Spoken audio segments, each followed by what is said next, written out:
Hey guys, and welcome back to the PageTurners podcast. I'm your host, Ananya. Welcome back to the pod. Excuse my voice, I am a little bit sick still, but it's fine. The show must go on.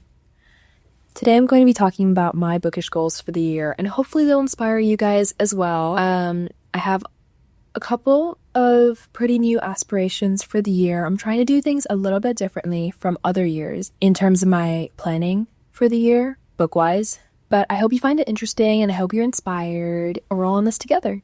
I'm going to start with my current read. I'm reading The Secret History by Donna Tartt right now. I started the book back in December. I found it at the Mumbai airport. It's a book that I've been wanting to read for years and years now. I kid you not. I just have never been able to find it in bookstores, and I never thought to look on Amazon.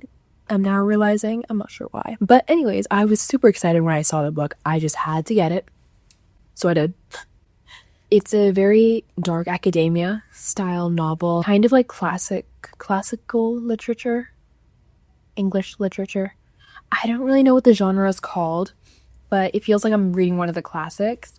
So a bit different from, rom-coms, fantasy, thriller, the usual kind of reads that I would be reading. But I think it's good because I have been wanting to get into classics for the longest time now. Just, inspired by school reads because those are genuinely kind of good. I'm not even kidding. I do enjoy those. And just for multiple reasons that I will get into later because it is one of my goals for the year. So yeah, that's my current read, The Secret History. I'll probably talk about that a little bit more on my bookstagram, so go head over there if you want more details on that. You can follow me on Instagram at nameless.novels, and yeah, go follow. Okay, so I'd like to start today's episode with a little bit of reflection. Aside from my love of books, I'm also very focused on self-development, and that's also a huge part of my life and has been for quite a few years now. Yeah, goal setting and goal planning are just very important to me, along with keeping track of them. I have a full system for setting my goals for the year and then making sure I follow them throughout the year through checkpoints, little broken down steps of how I can achieve that bigger goal. And I thought I'd do the same thing for my reading goals. So that'll be interesting. And hopefully I can achieve a lot more in terms of my reading this year. So that'll be cool. As I was saying, reflection is a huge part of goal setting for me. So reflecting on the previous year. So I'm going to do the same here. I have a few notes that I've taken on my last year's reading habits or things that kind of went down last year, both the good and the bad. We have it all. And just like my reading stats and all. I even have my Goodreads here. I noticed that they have like a little year in books. So I'll kind of just show you guys a bit of that real quick. Just so you know where I'm at. That way you can see where I'm going this year. I'm not gonna lie, I'm a bit embarrassed to talk about last year's reading. It wasn't the best year for me in reading. I had multiple giant reading slumps. I was going through it. My entire life, I've been like a really fast reader, speed reading through books, reading multiple books in like days. So the number of books I've read this year is kind of lame. Not lame, but like, it just feels like I let myself down a little. That's okay. So according to Goodreads, I read 16 books. And I know there's a lot of people who'd be like, oh, that's a lot of books. And I do get that, but just personally for me, as someone who has always been a fast reader and, this is just like I'm not used to this. I kind of did see this coming. I've been reading less and less since like 8th grade, I think. That was like the first year I kind of noticed that my reading really dropped and I read really few books that year. And I guess that's just kind of gotten worse as like the workload's gotten worse over the past few years. I am a junior in high school. So if you're a junior, you feel me. But it's okay. 16 books. That's not bad. That's not bad. Whatever. Moving on. I read 4,868 pages in total. My shortest book was The Importance of Being Earnest, 89 pages. I don't think I ever ended up finishing that book. If I did finish it, I would have been at 17 books.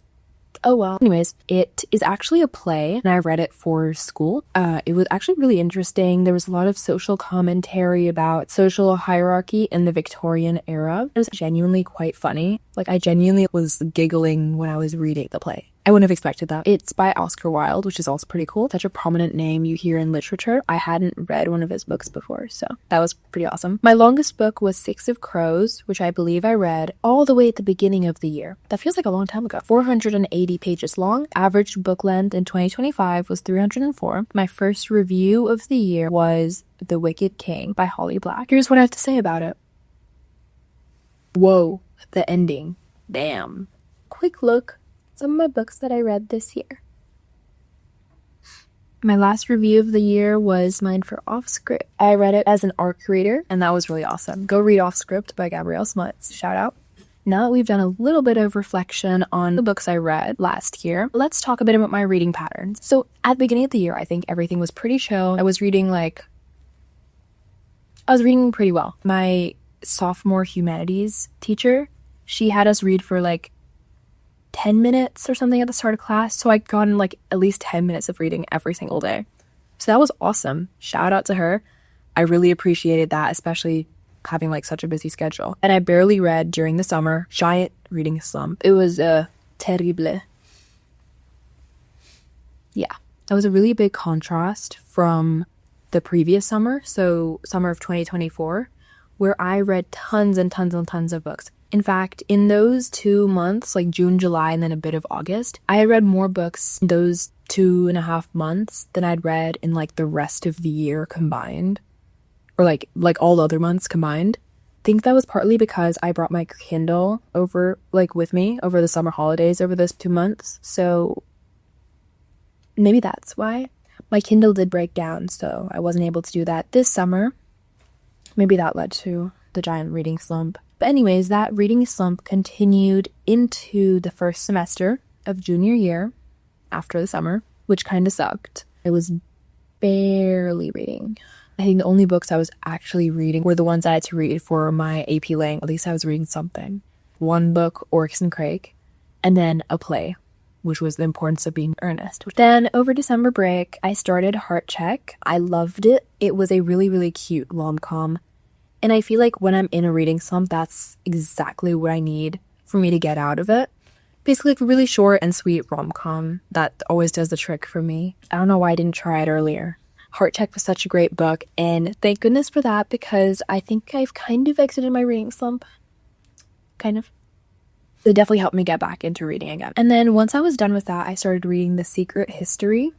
As I said earlier, I'm still reading that right now, but I started it back in December. I did that so I could get a bit of a head start on my 2026 goal of reading more classics.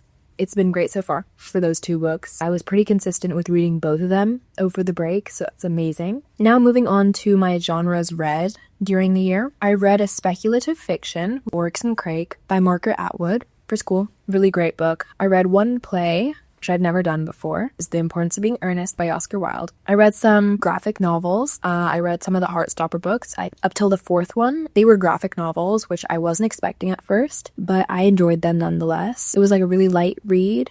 I do think themes get darker in the 4th and 5th books. I know that because I watched the series on Netflix before reading the books, and that was crazy good. I was obsessed. Oh my gosh. But yeah, that's what got me into reading them books. Actually, the first time that's happened. Normally it's the book that gets me into watching the series, but here it was different, and I'm here for it. I also reread American Born Chinese, which is another graphic novel. I remember reading that a few years ago in grade 8 or grade 7, and then we reread it this year in humanities as a junior. Of course, I continue to read fantasy, rom-coms,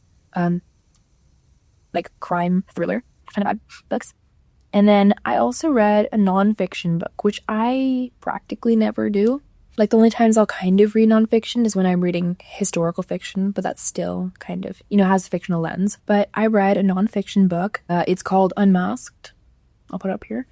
I started reading it back in 2024, but that continued into 2025. I was reading it because I was researching neurodiversity, autism, and ADHD for a project I was doing for school. Quite an interesting book. I feel I learned a lot, and it definitely helped with my volunteering work that I've done. So that was really interesting, taking my love for reading and then applying it to other really important aspects of my life, such as volunteering and teaching others. I felt that was like a total win, and that was super incredible. So I'm super grateful to have read that book. It was also super duper concise and easy to read. Like, it was so digestible, and I really appreciated that about the book. I seriously wish more nonfiction books were written the way that book was written.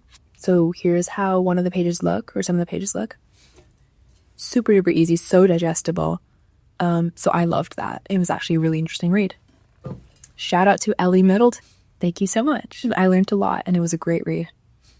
Okay, so now in terms of book stuff for all my fellow bookstagrammers, this might be a little bit interesting for you guys to hear. My original goal for the year was to have 1K followers by the end of the year.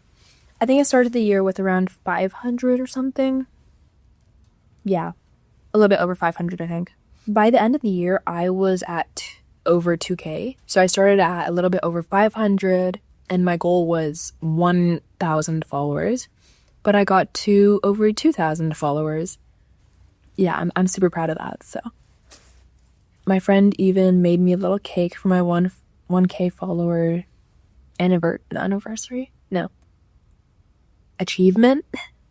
So that was really sweet of her, and that made my day. I almost cried. I also went to the Holly Jackson author talk for Not Quite Dead Yet in New York City. That was incredible. Yeah, I had the best time. I learned a lot. She was really hilarious. And I feel like I learned a lot about writing books. Now, I'm not writing a book, but I feel like it's so interesting to learn about what that was like. She also wrote that book in like 6 weeks, I hear. Crazy. Especially for like the amount of like sciencey technical details in that book. There's a lot of neuroscience involved in the thriller murder mystery. And I also got to meet 2 of my bookstagram friends, Soumya and Ava. We had the best time. It was just so much fun, and now we're so much closer. So I'm so grateful for meeting them there. I also started a podcast,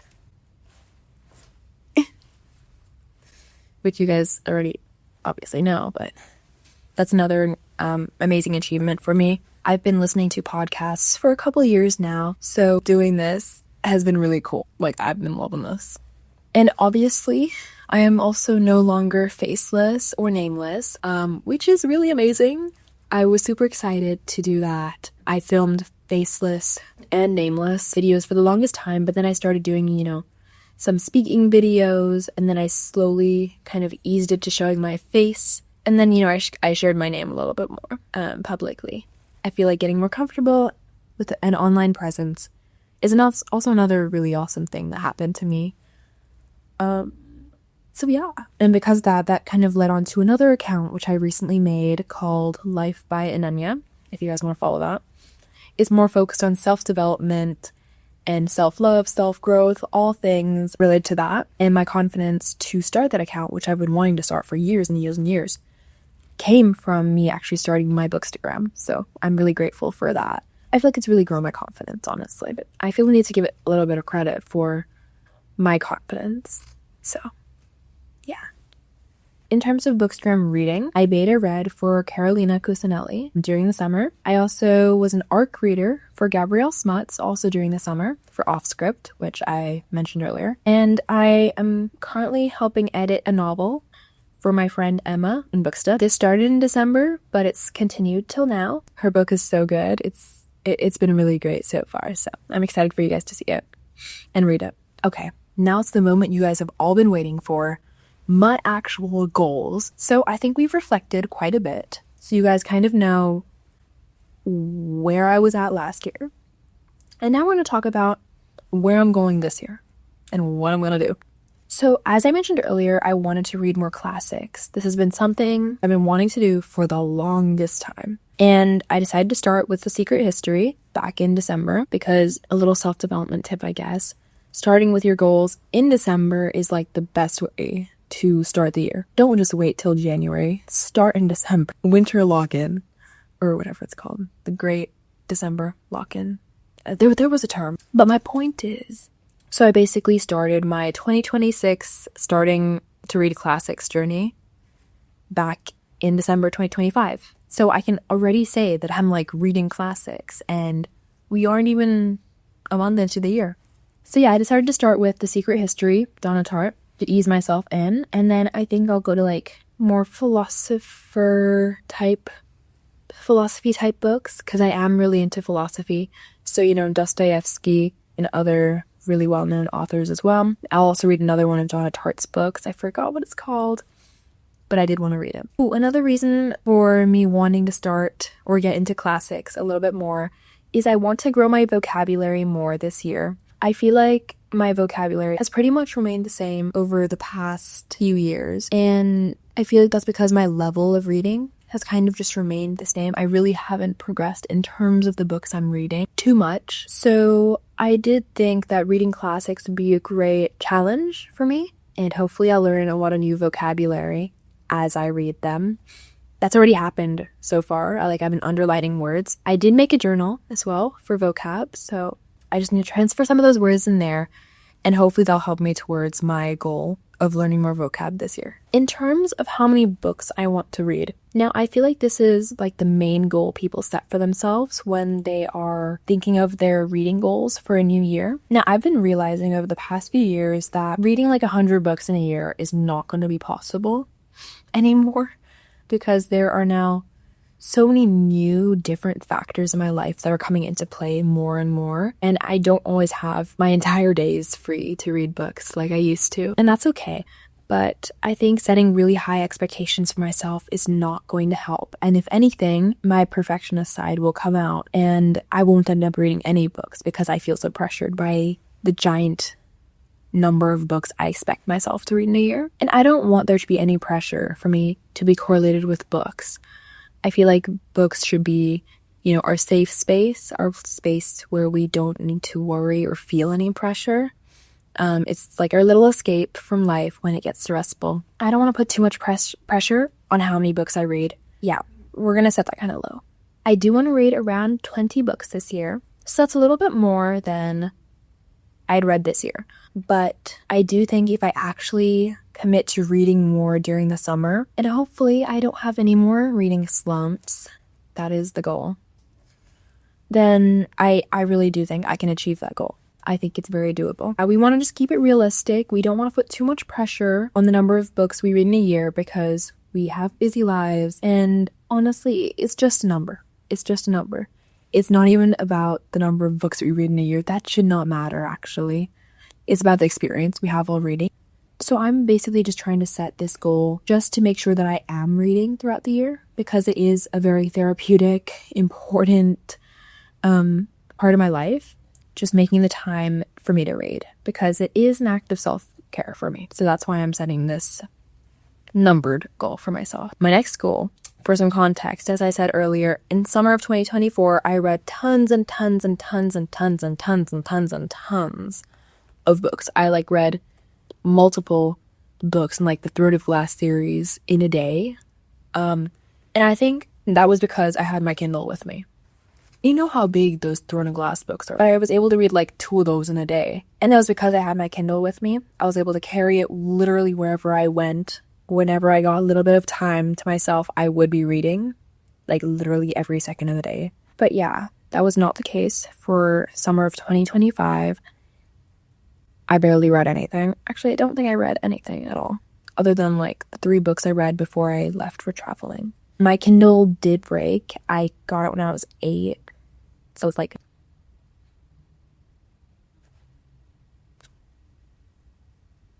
8 years old. I don't know why that took me so long. Yeah, it's 8 years old, almost 9 years old. So I get why it's broken.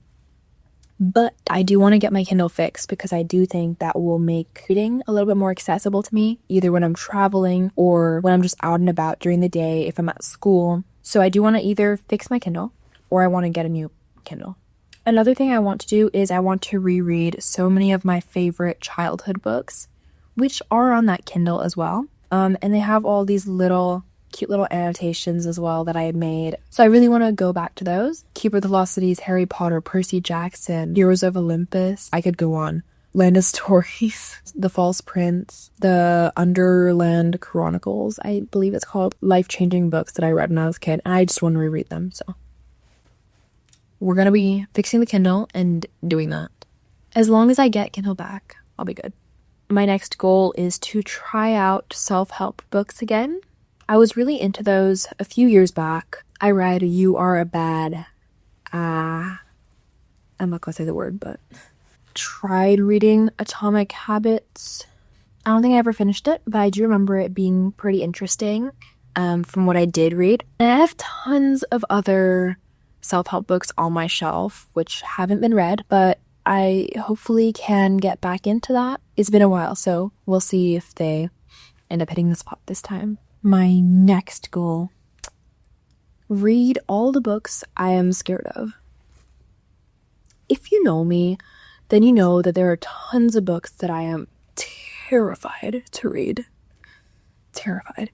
And that's because I'm worried that they've been overhyped and they won't meet my expectations, and I'll just be let down and be really, really, really sad because I had really high expectations and they're just not living up to them, because I know they're gonna make me sob. And yeah, those are just the two reasons. I'm basically scared of being heartbroken by the books. So here are some of the books that I've listed. The Hunger Games has been hyped up a lot, and I've been meaning to read it since I was like 9 or 8 or something.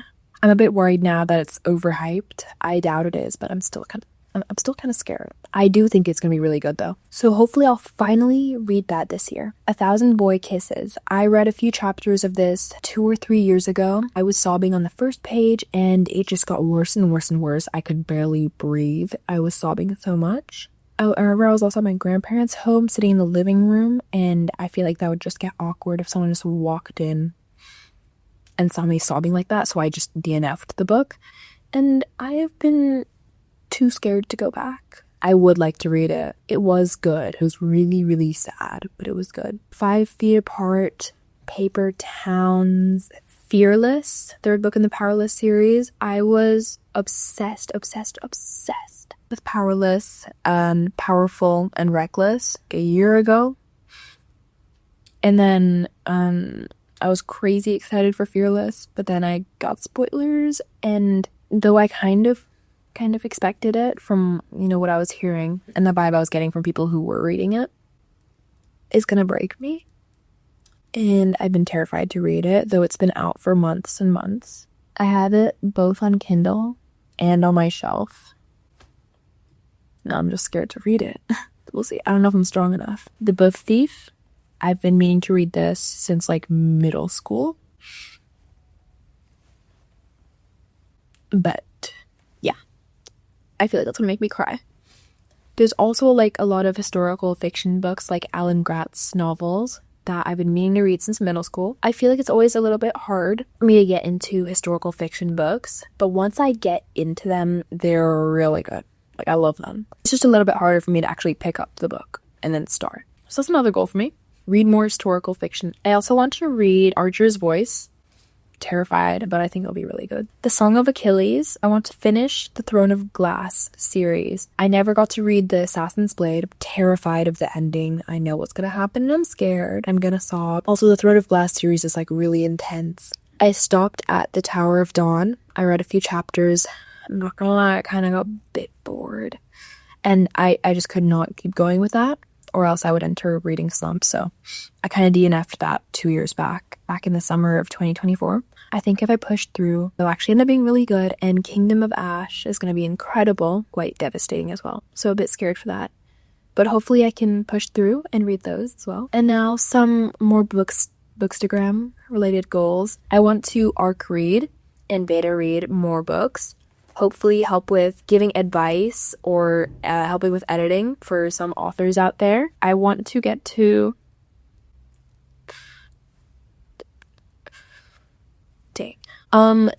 10K followers. I know it's a stretch, but I'm just putting it out there. Whether it happens or not, we'll see. I'm just putting it out there. That's my goal. If it happens, awesome. If not, it's okay. It's chill. We're good. It's anyways about the community more than followers, but I think it'll be really crazy if I do grow my community to that many people, because wow. I also want to continue. I want to continue with this podcast and you guys and growing our community on here as well. And finally, I want to make more proper recommendations on Bookstagram. So I do kind of do subtle recommendations and quotes or scenes that happen in books, like low-key like influencing people to read the books. But I think more specific recommendations, I was just talking about this with some of my friends the other day. I could say, oh, if you liked this book, you will like this book. That kind of recommendation. Or here's a book that reminds me of a popular fairy tale. Could be another really cool thing that they recommended that I do. So yeah, a little bit more of those explicit book recommendations. But yeah, and it would help like a diverse range of readers as well. So that's another thing I really want to do. My final goal is to start with this reading journal. My friend got this for me for Christmas. Stunning. I've had one reading journal, or book journal in the past when I was little. I wrote a little bit in it, but not much. But I do think reflecting a little bit more on my books that I read can be really awesome. Doing it through writing as well. I love journaling. I have multiple journals that I'd like to follow through this year. You can hear more about that on my other account, Life by Ananya. Yes, I'm advertising myself. But yeah, I do want to start with this. It looks so cute. And I really like the journal spreads that are in here. That's like my final goal. Thank you so much for listening to the PageTurners podcast, chapter 3. And I hope you guys enjoyed and you're leaving with a few more ideas of your goals for this year. And hopefully you're inspired by some of mine. And we'll see you, I guess, at the end of the year with some updates and our goals for next year. See you guys. Bye-bye. Ooh, this ended up being a lot longer than I had intended. Editing is gonna be interesting. Actually, you know what? No, half this thing is just me coughing, I swear. I'm literally like coughing through the entire thing for choking on air. Jane Eyre. Get it? Because I said choking on air. No? Okay. This podcast.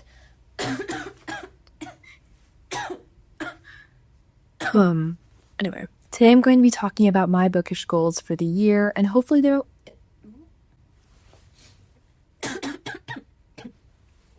Excuse me. You know, kind of starting a year and kind of just...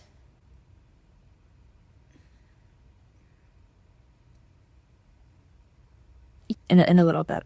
Oh, maybe I can put like a picture up over here about how of just how one of the pages 1K follower anniversary. No, achievable. But after she did that, yeah. My confidence has gotten. Okay, now it's the moment for. Oh, now it's the moment. Okay, now it's the moment you guys have all been waiting for. My point is, I started reading my class. I started reading.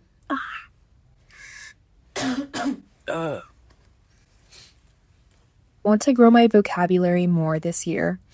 Oops. I don't know if it's even this podcast.